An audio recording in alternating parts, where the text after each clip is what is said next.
Of course you don't feel confident, babe.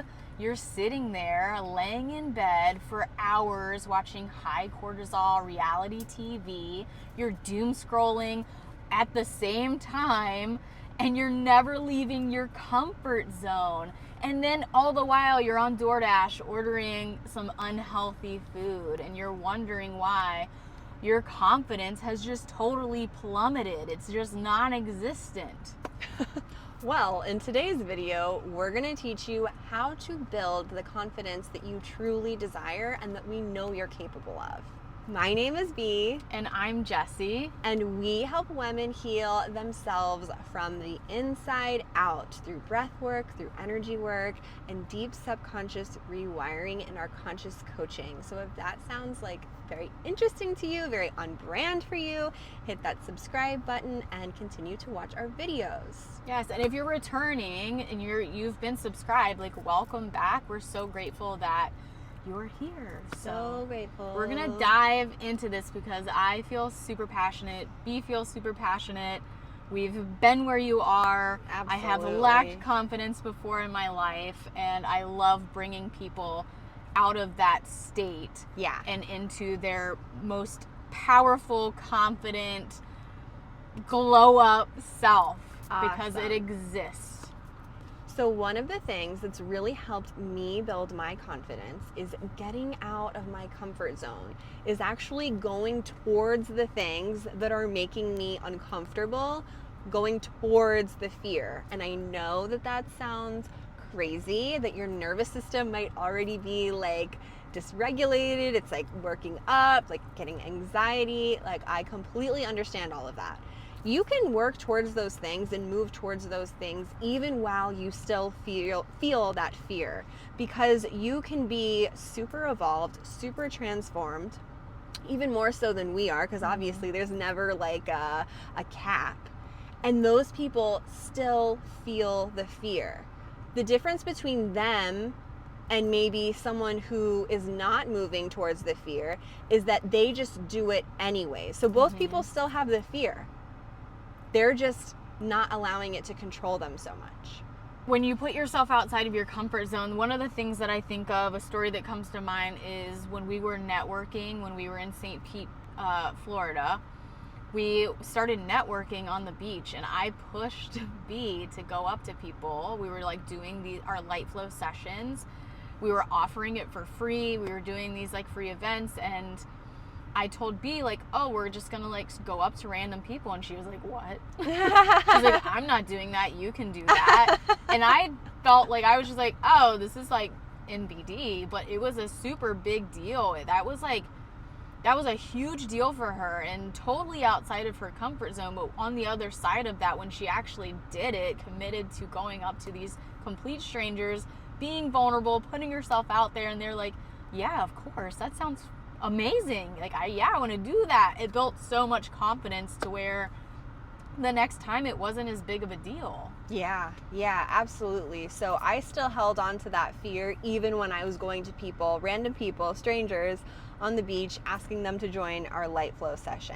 So the difference is that I had the fear, but I did it anyways. And yeah, the first few times, like, I still felt the fear. Actually, I think the whole time we did it, I still had the fear. Like, it still came up. I didn't want to do it. Even at the last minute, I was like, Jess, I'm not doing this. Let's go home. I don't want to do this. But I worked through it. I knew that that was like my mind, my ego, different beliefs coming up. I still did it anyways. And after, oh my God, y'all, you know, like the moment, like maybe after you give a big presentation, or you work through something really, really scary, and you come out on the other side, that relief that you feel in every single cell of your being, and you're just overjoyed. That's like the best feeling ever.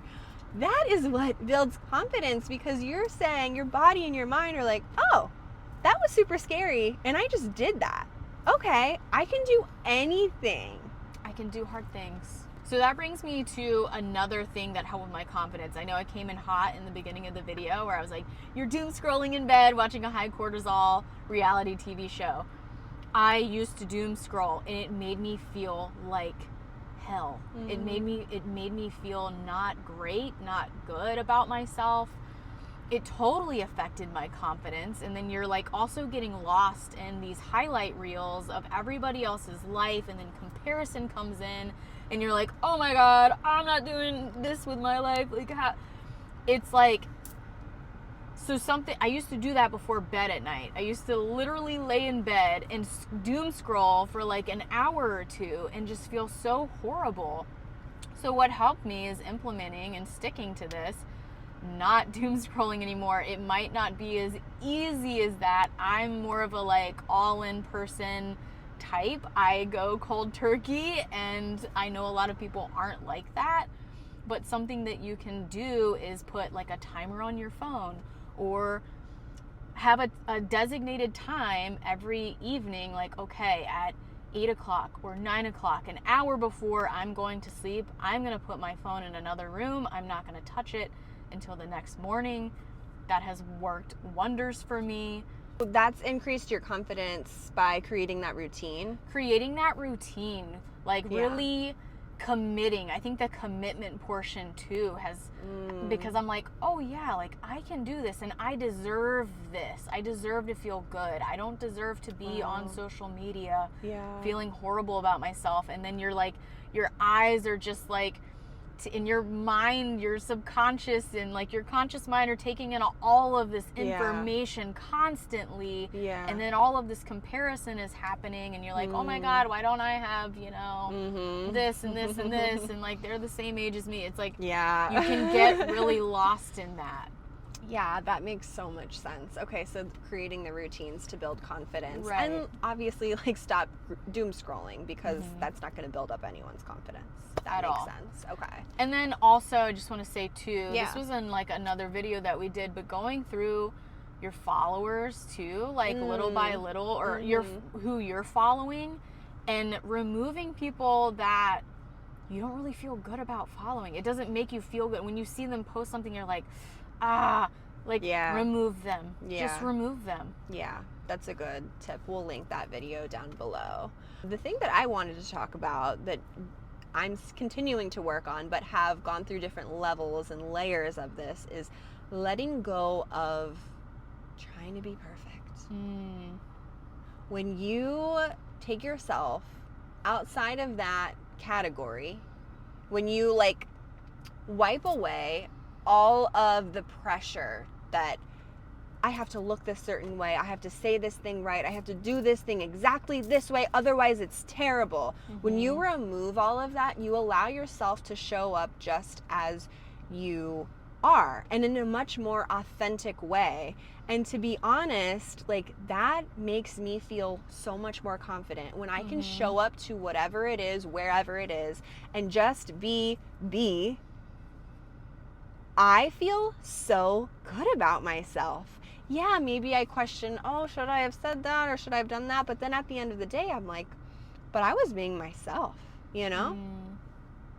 I love that. Versus if you're attaching to that perfectionist label and you're going over certain, this is what I used to do. Like when I would talk to someone or be in a class, like I would go over certain things in my mind, like a script, because I didn't want to mess up what I was going to say. Even showing up to these YouTube videos without a script and just kind of allowing myself to speak and talk very authentically, sort of in the moment. A couple years ago, whoo! It would have been like a no-go. No. For sure. No. Right. Or like one video a month, because I would have had to memorize every single thing that I said before turning on the camera. How many of you are like that? How many of you, especially women, how many of you hold on to that perfectionist label? And what is it really doing for you? That's a really good journal prompt. If I hold on to this perfection, or if I let go of this perfectionist label rather, who would I be? The next thing that comes to mind is just taking better care of yourself. Like, you know, I said DoorDash and fast food and things like that. And I know, like, this could be a whole other episode about how our food is created to be so addicting, and a lot of people in America are addicted to fast food. We just are. It's designed that way. It's not necessarily your fault. Right, it's not your fault, but it could even just be, like dialing it back a little bit. Sure. And then also becoming more aware of how you're feeling after you're eating something. Like, ooh, am I feeling like super bloated, super like heavy, dense, not good? Like, okay, let me find a different alternative that's still gonna like fulfill my craving, satisfy me, but is a healthier option. Yeah, when you take care of yourself, like tending to your personal emotions, your physicality, your spirituality, you just feel better. And when you feel better, you're going to be just more confident in general. You're going to be in that good vibration of, oh my God, like I love to take care of myself. You're valuing yourself. Like all of this really goes hand in hand. Like being more confident is, we're not talking about fake it till you make it. Like No. we are like big believers in that doesn't work. Like we don't go that route. There's no faking here. Remember, it's all about authenticity.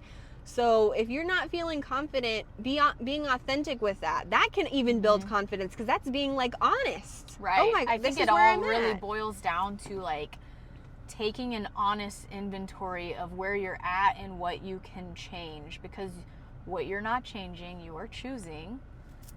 And another thing that's coming through for me is like slowing down, right? So like that's another way to take care of yourself, even just slowing down. We're in this like rat race mentality, like the 9 to 5, we're like zooming from one thing to the next just to have like 2 hours at night to just do nothing and veg out. And it's like, if we just like slow down when you're doing your skincare routine, really like taking care of yourself, it makes all the difference. Yeah, it really does. That reminds me, I'm going to do a face mask later and really slow down and take my time and take care of myself and my skin while doing it. So I invite you to do the same. What is it that you're doing to take care of yourself today, this week, this month? Like, let us know in the comments. We'd love to hear. And just to wrap this up, I also want to suggest, I talked about a morning routine.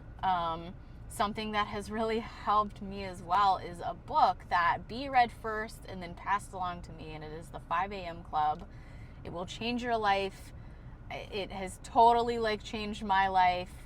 She has me waking up at like 5:10 a.m. in the morning. I get up, we're like going and doing our own thing. We're meditating, we're going on walks. She's doing yoga. Like we have our whole routine, and like truly giving yourself that 1 hour in the morning or 2 or however much time you want to give yourself.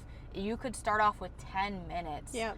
You could start off with just giving yourself 10 minutes to not pick up your phone first thing in the morning to check things, because that's something that I used to do as well. The first thing I would do is check my email. I would check my email, and then I would like funnel over to Instagram and then check the notifications on TikTok. And it was just a whole thing, and it just didn't make me feel good. So you can just start off with just giving yourself 10 minutes, putting on a timer, whatever you have to do to not look at your phone. Own your morning, elevate your life. Exactly. Awesome. Well, as always, take what you need, leave the rest, and most importantly, go love yourself.